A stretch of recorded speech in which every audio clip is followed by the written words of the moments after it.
Hello everyone, in this video I will show you how to make PowerPoint PPT file using your mobile phone. So let's begin our video. First of all, you should open your Play Store and after that go to search bar and type PowerPoint and search it. Right now you can get this app Microsoft PowerPoint. Just install it. After install, simply open it.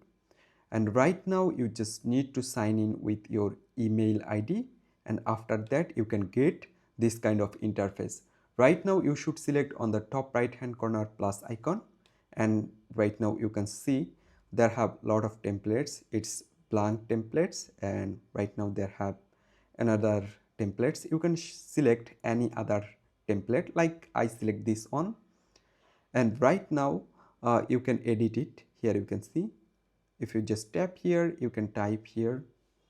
So right now if you just want to add more page, there have a plus icon, you just select and add more page.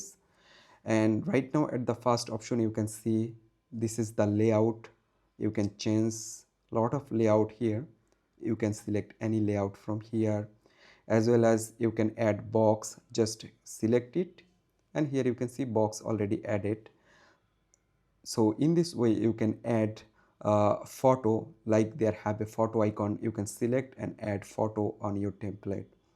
So there have a lot of options, you can check it. So after complete successfully your presentation file, if you just want to save it to your phone, you simply select on the top right hand corner three dot icon, and right now there have a option save. Select it and then select export this file, and select this device and select your device location where you actually want to save your presentation file, and then select export. Right now this file already download and saved to your phone memory. So in this way you can very easily create a PowerPoint file to your mobile phone. So I hope you can understand. Thanks for watching this video.